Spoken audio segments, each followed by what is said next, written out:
Ya, shalom, selamat datang kembali. Mari kita bersama-sama untuk belajar firman Tuhan. Mari kita akan membuka di dalam Yeremia pasal 17.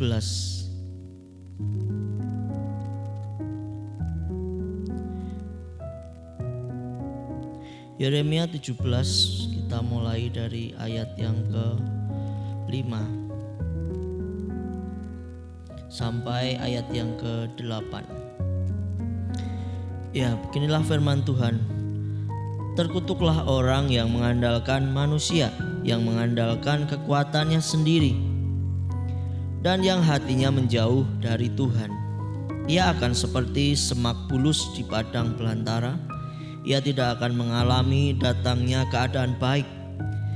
Ia akan tinggal di tanah angus, di padang gurun, di negeri padang asin yang tidak berpenduduk.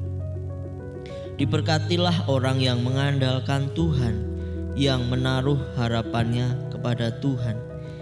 Ia akan seperti pohon yang ditanam di tepi air, yang merambatkan akar-akarnya ke tepi batang air, dan yang tidak mengalami datangnya panas terik, yang daunnya tetap hijau, yang tidak khawatir dalam tahun kering, dan yang tidak berhenti menghasilkan buah. Ya, amin. Bapak Ibu Saudara sekalian, ya, di dalam firman Tuhan ini settingnya adalah di mana waktu itu sisa-sisa orang Yehuda.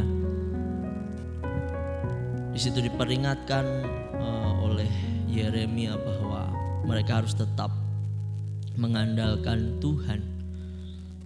Karena kalau mereka mengandalkan yang lain, akan ada satu hal yang mengerikan. Tuhan memperlihatkan di situ ada yang namanya kutuk dan berkat. Ya. Ada dua pilihan yang dihadapkan kepada orang-orang Yehuda, ya, antara berkat dan kutuk. Berkat dan kutuk tergantung apa yang akan kita pilih. Apa yang kita pilih itu akan menghasilkan sesuatu dalam kehidupan kita, ya. Kutuk bagi orang yang mengandalkan manusia atau juga mengandalkan diri sendiri, dan berkat bagi orang yang mengandalkan Tuhan. Ya, tentu saja semua orang ingin berkat, ya.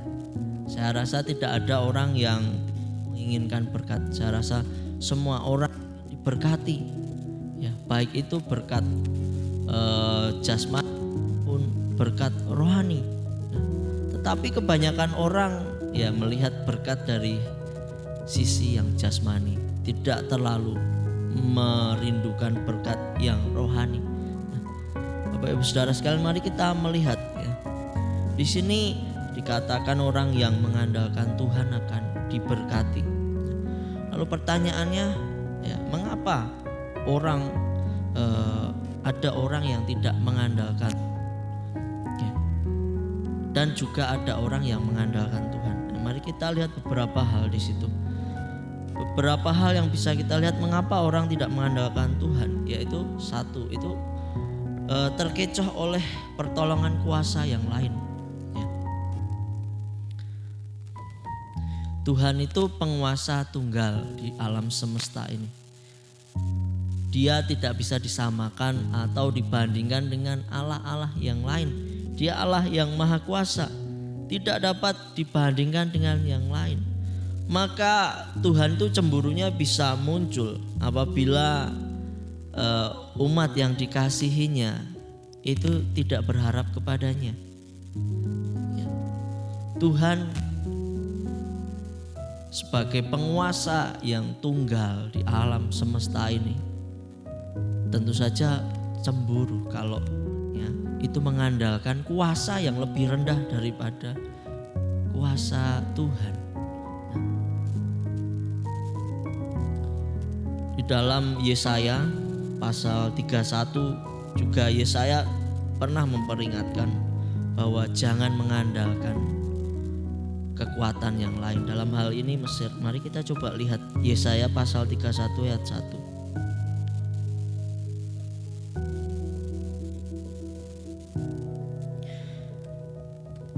Celakalah orang-orang yang pergi ke Mesir minta pertolongan, yang mengandalkan kuda-kuda, yang percaya kepada keretanya yang begitu banyak, dan kepada pasukan berkuda yang begitu besar jumlahnya, tetapi tidak memandang kepada Yang Maha Kudus Allah Israel dan tidak mencari Tuhan. Di situ dikatakan celaka orang yang mengandalkan Mesir. Bapak Ibu Saudara sekalian, banyak orang terkecoh oleh kuasa yang ada di dunia ini, ya, sehingga yang diandalkan adalah mereka lihat luar biasa, ya, seperti dikatakan mengandalkan kuda-kuda, mengandalkan, ya, mungkin pasukannya yang luar biasa sehingga nanti bisa aman. Orang-orang Yehuda di situ diperingatkan oleh Yeremia, jangan pergi, tetap mengandalkan Tuhan. Kalau mereka pergi, mereka tetap akan mati di sana, mati oleh pedang, mati oleh kelaparan. Ya, tetapi di sini Yeremia mengingatkan bahwa percaya saja pada Tuhan yang bisa mengatur segala sesuatu. Ya. Tetapi apa yang terjadi kalau lihat di kisah-kisah ini, orang Yehuda itu ngeyel, ya. Akhirnya banyak di antara mereka yang mati, hanya sedikit sekali yang sisanya yang orang kembali ke Yehuda, sedikit. Nah, yang lainnya itu mati semua. Nah, ada satu hal yang perlu kita lihat di sini. Mari kita terus memandang kepada Tuhan. Kita jangan melihat kekuatan yang lain. Dalam hal ini Mesir, ya, Mesir gambaran keduniawian atau hidup lama, cara hidup lama, di mana waktu itu orang Israel dari Mesir dikeluarkan Tuhan, ditebus Tuhan, diambil Tuhan sebagai anak. Bahkan Tuhan itu menganggap Israel itu adalah mempelai wanita, atau juga disebut istri. Maka di dalam kitab Hosea juga digambarkan di mana Tuhan tuh mengasihi Israel tuh seperti Hosea yang mengasihi istrinya walaupun bersundal berkali-kali, seperti itu. Ketika kita mengandalkan kekuatan yang lain, itu membuat Tuhan begitu cemburu. Sebab Tuhan tahu hanya Dia yang memiliki kuasa atas segala sesuatu. Tapi kenapa berlaku bodoh mengandalkan kekuatan yang lain? Ya, di situ memang keadaannya begitu sulit, ya, begitu tertekan. Tetapi firman Tuhan seharusnya bisa mengingatkan dan menguatkan kita. Di situ ada Nabi Yeremia yang mengingatkan orang-orang Yehuda untuk tetap memegang firman Tuhan, janji-janji Tuhan. Nah, dalam kehidupan kita juga seringkali mengalami yang namanya tekanan atau hal-hal yang membuat kita takut melihat masa depan. Wah, nanti kalau terjadi seperti ini gimana? Nanti kalau saya, ya nanti kalau, ya nanti di depan bagaimana? Tapi mari kita percaya kepada janji-janji Tuhan. Dalam hal ini Nabi Tuhan, ya, Yeremia mengingatkan bahwa tetap andalkan Tuhan, jangan mengandalkan Mesir, jangan pergi ke sana. Sebab Tuhan pasti bisa menolong. Bagaimana mungkin Tuhan tidak menolong kalau Tuhan sendiri menganggap kita itu adalah mempelainya, ya. Kita adalah mempelai Tuhan, ya. Saya melihat di sini kenapa Tuhan tuh sangat cemburu, ya, ketika bangsa Israel tuh mengandalkan kekuatan yang lain. Nah, kalau misalnya dalam kehidupan sehari-hari yang sudah punya suami atau istri misalnya, terutama suami, ya, misalnya suami itu akan begitu bangga ketika istrinya tuh mengandalkan dia. Sangat bangga pasti, saya yakin. Nggak usah suami istri lah, orang pacaran misalnya. Kalau pacarnya itu begitu mengandalkan kekasihnya yang laki-laki itu, seorang laki-laki itu akan bangga sekali seperti itu. Akan ya dianggap wah berarti emang dia mengasihi saya. Nah, salah satu ciri yang dilihat oleh laki-laki wanita itu mengasihi dia ya salah satunya mengandalkan dia gitu. Nah kalau biasanya ya perempuan sudah tidak mengandalkan seorang laki-laki itu biasanya seorang laki-laki akan merasa bahwa istrinya itu tidak lagi mengasihi dia gitu. Atau ya mungkin udah mulai curiga, wah jangan-jangan punya yang lain seperti itu. Nah dalam hal ini apalagi Tuhan, manusia saja begitu, yang tentu saja sama-sama ciptaan, tapi Tuhan ini absolut memiliki hidup kita, mutlak memiliki hidup kita. Tuhan tentu saja tidak ingin kita celaka. Tuhan begitu cemburu. Tuhan itu adalah untuk kebaikan kita. Tuhan tidak ingin kita celaka. Tuhan tidak ingin kita ya binasa. Sebab Tuhan tahu di luar Tuhan kita pasti celaka. Luar aku kamu tidak dapat berbuat apa-apa. Itulah firman Tuhan mengatakan kepada kita. Di luar Tuhan memang kita tidak bisa berbuat apa-apa. Maka Tuhan begitu cemburu ketika kita mengandalkan kuasa lain ya. Karena Tuhan begitu mengasihi kita ya. Kita digambarkan sebagai mempelainya Tuhan ya. Ini luar biasa. Mari kita terus memandang kepada Tuhan agar tidak terkecoh kepada bantuan-bantuan yang lain yang sepertinya terlihat luar biasa ya. Ya kenapa di sini dikatakan Mesir ya, memang Mesir sebuah bangsa yang besar waktu itu yang memiliki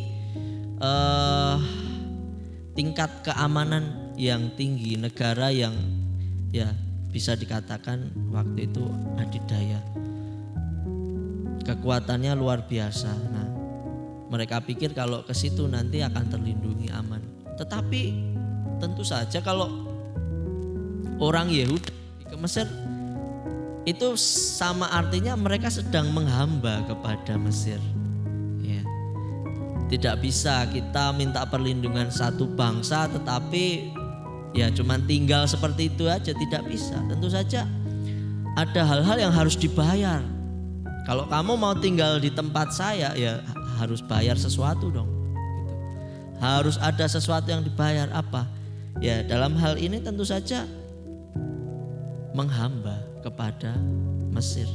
Nah, gambaran di sini bahwa Tuhan tidak ingin kita kembali lagi kepada hal-hal yang duniawi atau hal-hal yang sudah pernah ditebus Tuhan dari hidup kita. Kita sudah ditebus Tuhan, Tuhan tidak ingin kita celaka kembali ke tempat yang sama. Tapi Tuhan ingin kita terus mengandalkan Tuhan. Mari Bapak Ibu Saudara sekalian, kita jangan terkecoh. Kita terus percaya kepada Tuhan yang pasti sanggup menolong kita sekalipun dalam keadaan yang genting, dalam keadaan yang seakan-akan tidak mungkin. Ya memang manusia memiliki imajinasi, memiliki pikiran, perasaan.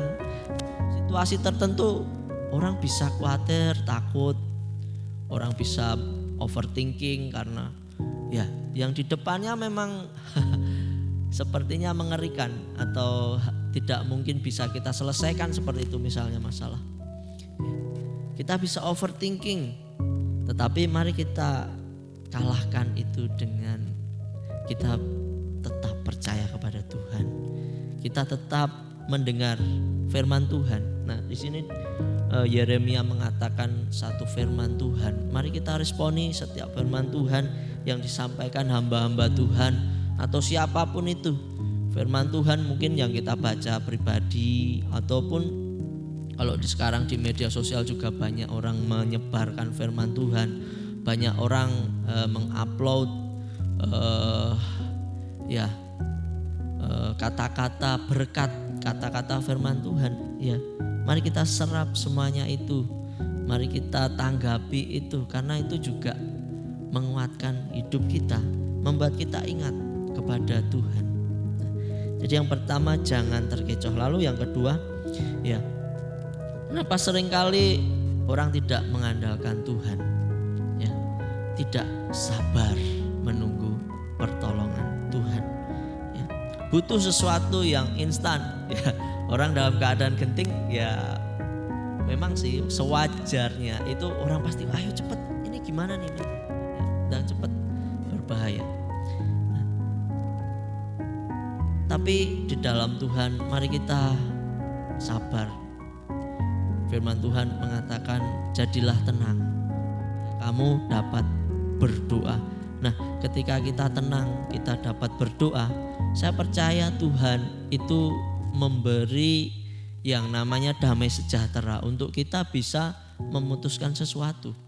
Nah, tetapi ketika kita kacau, tidak tenang, tidak bisa berdoa, itu sulit sekali. Bahkan kita nggak yakin dengan pilihan yang kita pilih.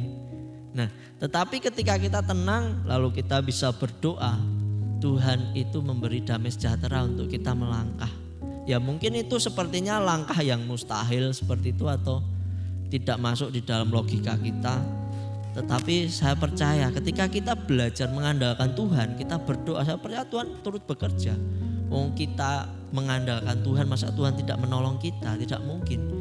Kalau kita memiliki hati yang tulus untuk Tuhan, tolong saya, saya sedang dalam kesulitan. Ini jalan keluarnya seperti apa? Saya percaya Tuhan pasti menolong kita dengan cara yang ajaib. Kadang-kadang tidak selalu dengan cara yang spektakuler, yang luar biasa, tetapi dengan cara sederhana. Tetapi itu membuat kita mengerti bahwa tangan Tuhan sedang mengerjakan sesuatu. Ya, ada satu kisah yang bisa menggambarkan hal ini. Kita tentu saja sering ya mendengar kisah tentang Saul ya. Saul di mana yang dia tidak sabar ketika dia sedang dalam keadaan terjepit. Dia menunggu Samuel datang, tetapi Samuel ternyata terlambat. Saya berpikir kenapa juga Samuel ini terlambat. Ya kita tidak tahu hal itu. Tetapi Samuel sudah memperingatkan kepada Saul bahwa tunggu dulu, tunggu. Semuanya ada waktu yang tepat untuk Tuhan menolong. Ya, mari kita coba melihat kisah ini di dalam 1 Samuel pasal 13 ayat 11 sampai 13.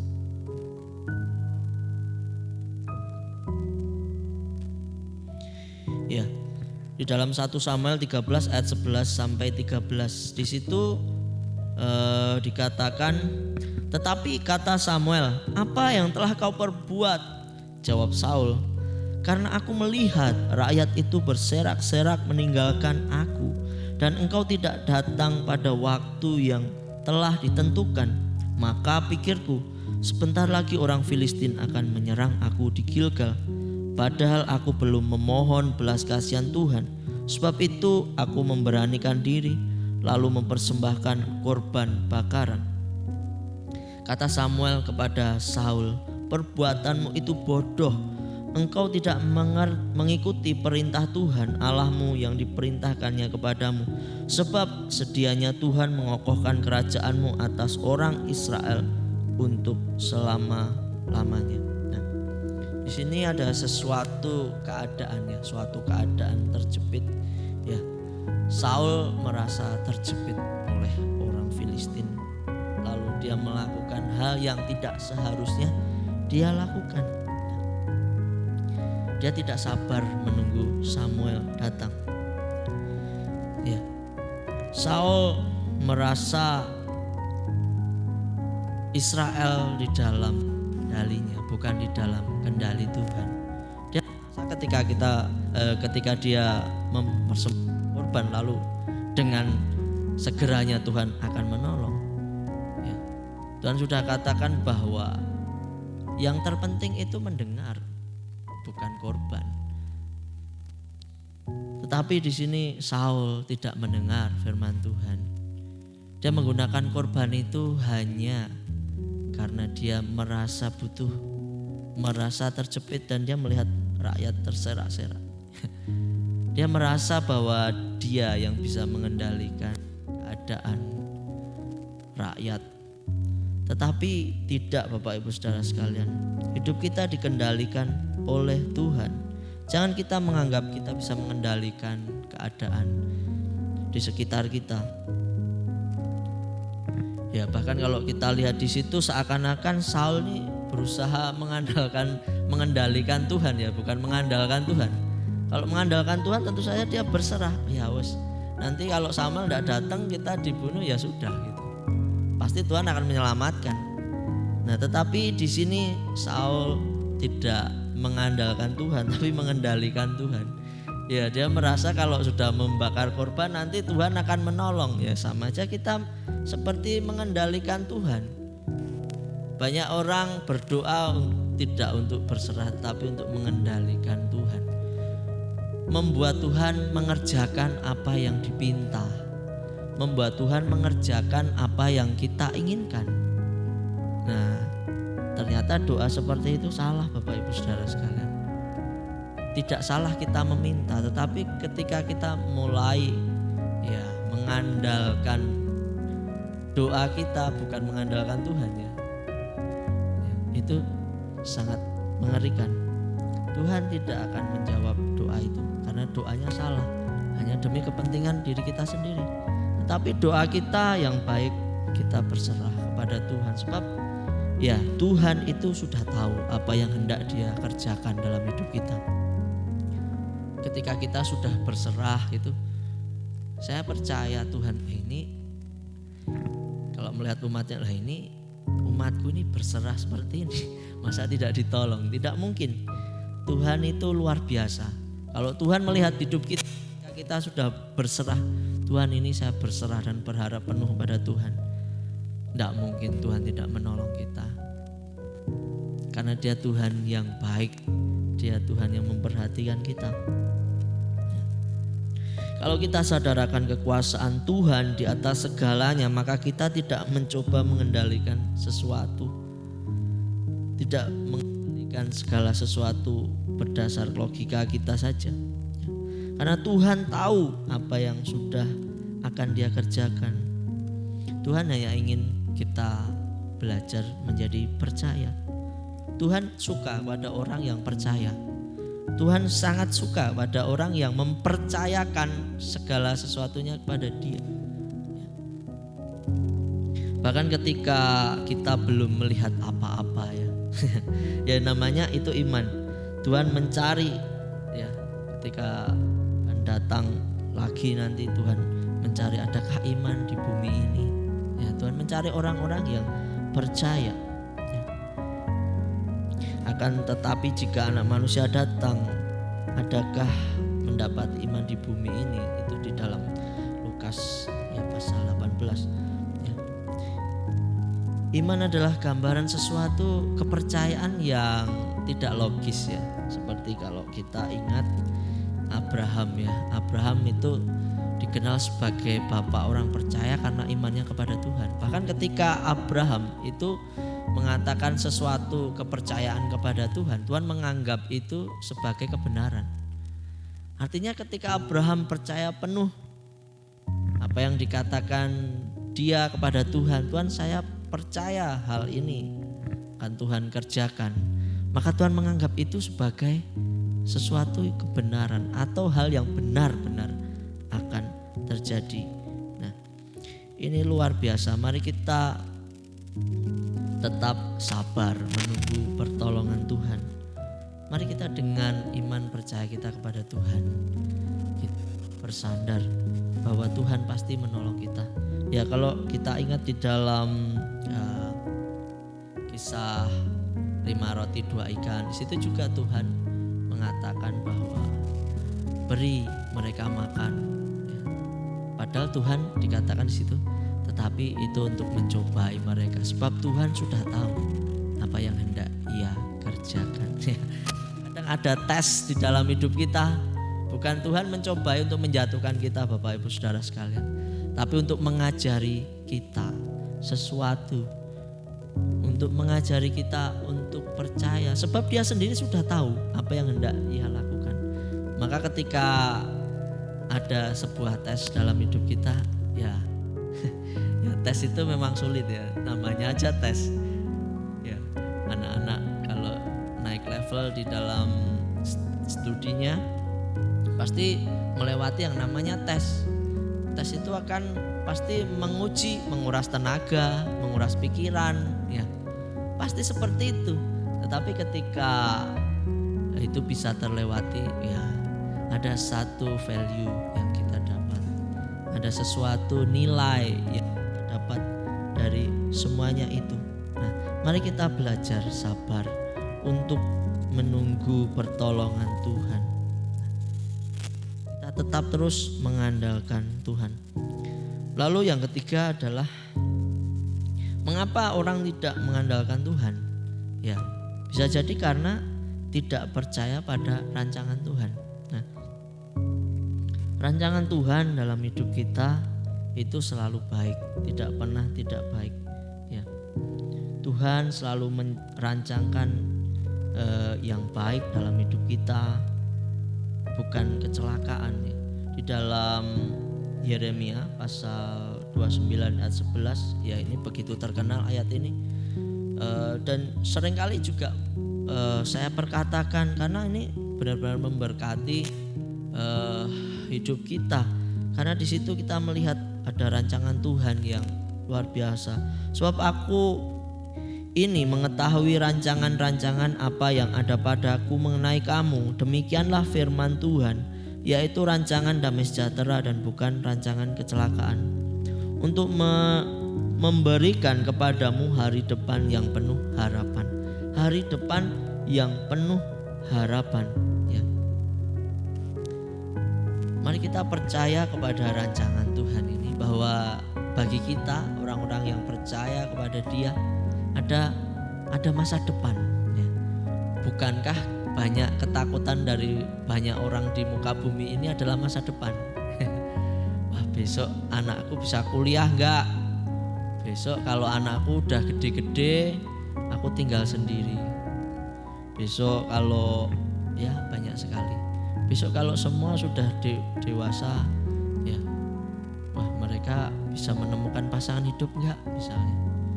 Kekhawatiran itu banyak terjadi, yaitu kita memikirkan masa depan. Nah, tetapi di sini Tuhan sudah sepertinya nyegati masa depanmu tuh ini, yaitu penuh pengharapan.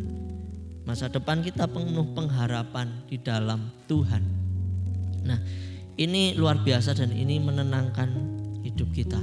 Banyak orang di dunia ini menjadi khawatir sebab mereka tidak memiliki pengharapan. Ya, pengharapan kita di dalam Tuhan Yesus itu kuat. Semua janji-janji Tuhan itu membuat kita meledak, meledak penuh sukacita. Ya, karena memang janji Tuhan itu luar biasa gitu. Sangat seringkali berbalik dengan keadaan yang sedang kita alami. Ketika sulit Tuhan katakan, kamu bisa bertahan seperti Raja Wali yang terbang tinggi. Tetap andalkan Tuhan. Nah, Tuhan merancangkan damai sejahtera, bukan kecelakaan. Ya, manusia memiliki banyak rancangan ya, banyak keinginan dalam hidup kita. Ya, tetapi pasti rancangan yang jadi. Ya, rancangan manusia itu tidak sempurna, Bapak Ibu sekalian. Mungkin kita memiliki planning yang sudah tertata begitu bagus, begitu rapi. Apakah itu salah? Tidak. Itu bagus sekali. Nah, tetapi kita tidak mengandalkan kekuatan kita untuk melakukan semuanya itu. Tetapi kita mengandalkan Tuhan untuk bisa melakukan ya, dalam Yakobus 4 ayat 13 sampai 15 itu dikatakan, apakah kamu akan berencana pergi ke kota Anu dan berdagang dan hidup dan di situ apa. Tetapi jangan seperti itu. Tetapi hendaklah kamu katakan, aku akan melakukan ini, itu. Kalau Tuhan menghendaki. Artinya ada satu yang kita serahkan kepada Tuhan di dalam rencana-rencana kita. Ketika kita menyerah kepada Tuhan, ada damai sejahtera yang melingkupi hidup kita. Ketika kita menyerahkan cita-cita kita, harapan kita, masa depan kita kepada Tuhan, itu akan membuat kita tenang, sehingga kita menjadi orang-orang yang tetap mengandalkan Tuhan, karena kita percaya akan rancangan Tuhan yang baik dalam hidup kita. Nah, mari kita waspada, jangan kita terkecoh, jangan kita tidak sabar, jangan kita tidak percaya kepada rancangan Tuhan. Dia tidak pernah mengecewakan, ya. Dalam Mazmur 46 ayat 2, Allah itu penolong dalam kesesakan, sangat terbukti, ya. Mari waspada agar kita tidak, ya, di situ dikatakan, ya, terkutuk menjadi semak bulus yang di padang belantara, tumbuhan yang tidak berguna, yang tidak bisa dipakai, tidak mengalami keadaan baik, tinggal di tanah angus, padang gurun, ya, tanah yang angus, yang sulit, tanah yang tidak memiliki unsur-unsur tanah yang baik, ya, tidak subur, ya, sulit untuk dikerjakan tanah angus itu, sulit diolah, sulit menghasilkan sesuatu. Tinggal di padang asin yang tidak berpenduduk, ya, padang asin tidak berpenduduk, ya, karena sesuatu yang asin berlebihan itu akan membunuh organisme Bapak Ibu Saudara sekalian. Ya. Tidak ada kehidupan di situ.